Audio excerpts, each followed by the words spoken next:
Deus seja sempre louvado. Amém. Meus queridos irmãos, venho através deste áudio deixar minhas saudações a todos e reforçar os pedidos de orações para que Deus nos proteja e que no dia da sua ira lembre-se da misericórdia. Vou deixar aqui um trechinho da palavra. Estava na comunhão aqui dentro da igreja e Deus me fez saber de ler 25 de São Mateus, que sirva de pão e água para aqueles que têm fome e sede da justiça de Deus. Então o reino dos céus será semelhante a 10 virgens que, tomando as suas lâmpadas, saíram ao encontro do esposo. E 5 delas eram prudentes e 5 loucas. E as loucas, tomando as suas lâmpadas, não levaram azeite consigo. Mas as prudentes levaram azeite em suas vasilhas com as suas lâmpadas. E, tardando o esposo, tosquenejaram todas e adormeceram. Mas à meia-noite ouviu-se um clamor: aí vem o esposo, saí-lhe ao encontro. Então todas aquelas virgens se levantaram e prepararam as suas lâmpadas. E as loucas disseram às prudentes: dai-nos do vosso azeite, porque as nossas lâmpadas se apagam.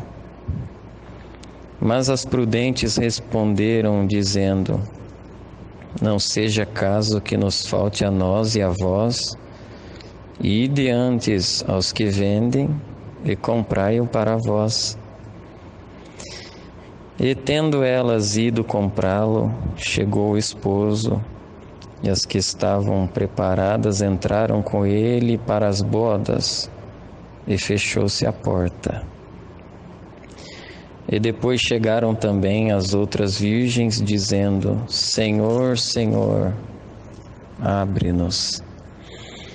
E ele respondendo disse: em verdade vos digo que não vos conheço. Vigiai, pois, porque não sabeis o dia e nem a hora que o Filho do Homem há de vir. Somente até aqui, irmãos. Assim será a volta do Filho do Homem, que virá como esposo para encontrar uma noiva e entrar para as bodas que já está preparada para a noiva que foi fiel e venceu toda a tentação neste planeta Terra. Virá como um ladrão que não avisa ao proprietário da casa o dia nem a hora que ele vai minar a casa. Assim, chegando repentinamente, entra e mina a casa. Assim também como um relâmpago que aparece do ocidente ao oriente, clareando e dissipando toda a treva num espaço curto, de um tempo curto, ele consegue clarear e mostrar a realidade das coisas. Assim será a vinda do Filho do Homem, que trará clareza e mostrará no último dia quem é quem. Deus pede conta do passado e sempre coloca o homem no seu devido lugar. Nós dormimos no nosso mundo e no nosso sentimento, nas nossas razões, e de repente acordamos na realidade da justiça de Deus,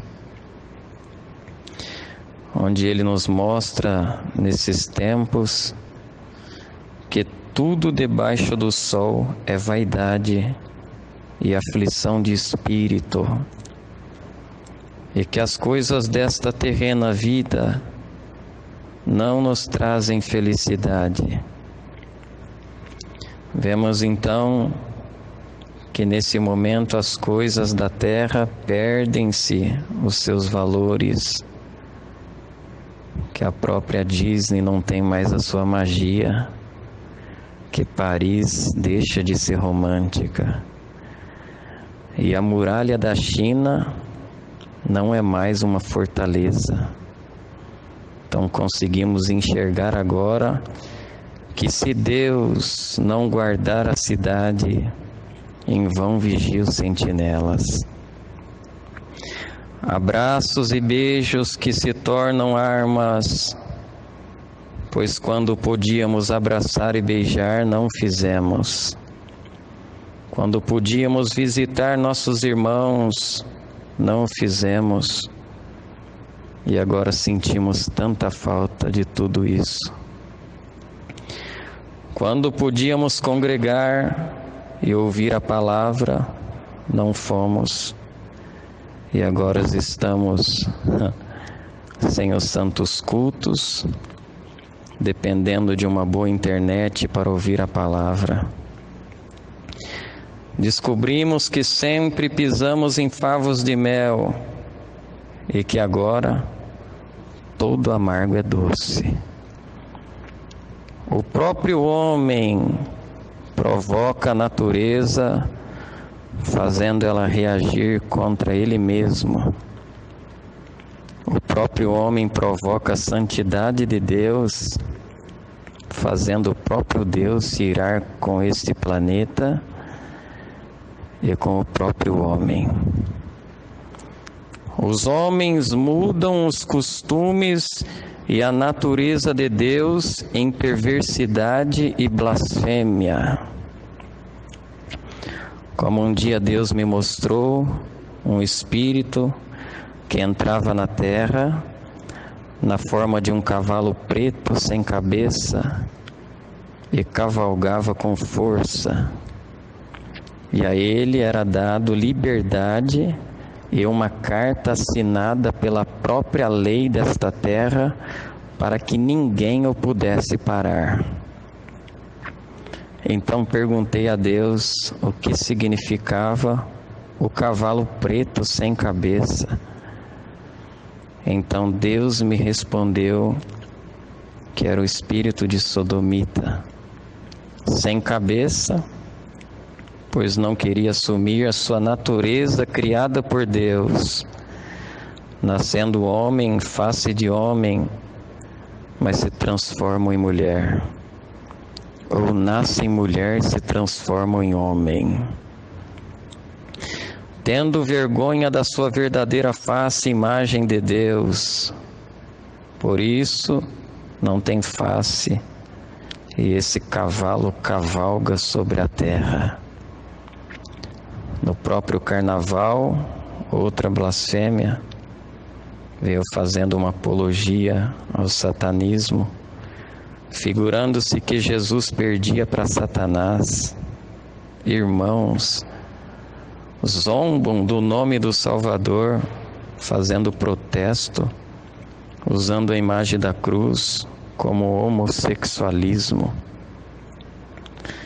E agora, em um momento de silêncio e espanto, aguardam o terror de Deus. Clamores que saem com manchas, clamores que saem com lábios enganosos e línguas enganadoras. Mas o justo sempre plantando o bem, e o seu louvor sobe como uma seta atingindo o coração de Deus, e não tem gravidade da terra, nem atmosfera, que nada que impeça o louvor do justo chegar até Deus. Nesse momento, vemos que pelo pecado do ímpio, muitos justos sofrem e choram, mas também pelas orações dos justos, muitos pecadores serão convertidos e salvos. Os que Deus levar, dormirão o sono dos justos, e os que morrerem, deixemos que Deus varra a terra. Muitos pensando que isto é uma arma química, mas não importa de onde veio, para onde vai. Embora que sabemos que a taça da ira de Deus está se enchendo, e de vez em quando, ao balançar da taça, é normal derramar alguma coisinha na terra. Meus queridos, resistamos à batalha sangrenta de Deus, pois ainda não é o fim, pois algo muito pior, muito mais assustador, muito mais terrível está guardado para o dia do fim. Santo é o Senhor. Pregadores que humilham e pisam nos menores, mostrando uma hierarquia na graça, mostrando grandeza, exibindo uma sabedoria que Deus lhe deu para abater e humilhar os que estão chegando agora, usando a divisa e o título para se apresentar como os donos da obra. Neste momento estão sem púlpito, sem microfone, sem povo e com as portas das suas comuns congregações fechadas. Glória ao teu santo nome. Deus me visita neste momento e me faz saber que Ele está colocando as coisas nos seus devidos lugares. Vejo uma mangueira de nível na mão de um anjo, colocando uma igualdade na terra, na graça, união entre famílias, igreja que eram divididas, glória ao Senhor, e até países que param de brigar por petróleo, por poder, e lutam juntos para salvar a humanidade. Muitos que estavam dormindo o sono da perdição, estão sendo acordados neste momento, e tendo uma oportunidade de encher suas vasilhas do azeite da palavra. Meus irmãos, se escondam debaixo das asas do Onipotente, pois fora delas seremos destruídos pelo vírus do pecado. Mas escondido nesta misericórdia, nenhum mal chegará à nossa tenda, e toda arma preparada contra nós não prosperará. Certamente veremos que 1000 cairão à nossa esquerda e 10.000 à nossa direita, mas nós não seremos atingidos. Somente com os nossos olhos olharemos e veremos a recompensa dos ímpios e os justos vivendo pela fé. É momento de viver pela fé.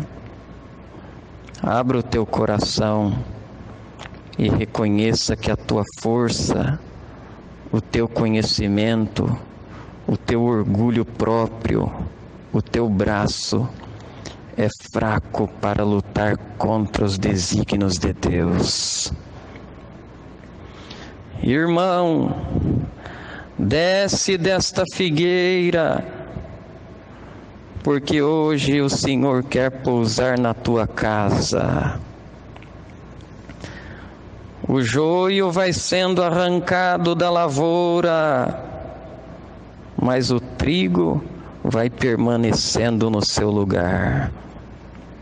O joio cresce junto com o trigo, e ambos têm uma mesma semelhança, mas quando crescem o trigo, por causa do peso dos seus cachos, ele se curva e o joio permanece em pé. Então, quando chega o tempo da colheita, a espada passa, corta todos que estão de pé, arrancando todo o joio e ficando somente os que curvaram diante de Deus. Os cachos são os nossos corações, e o peso é a glória e o azeite que Deus está derramando nesse momento dentro dos corações. E o trigo é a própria igreja de Cristo na terra. Queridos, sejamos trigo, sejamos santo como o Senhor foi santo. Sejamos verdadeiros. Ame o teu próximo como a ti mesmo, que isto é um mandamento com promessa.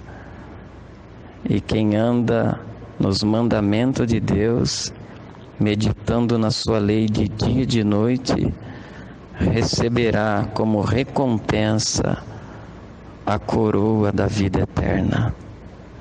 Deus seja louvado.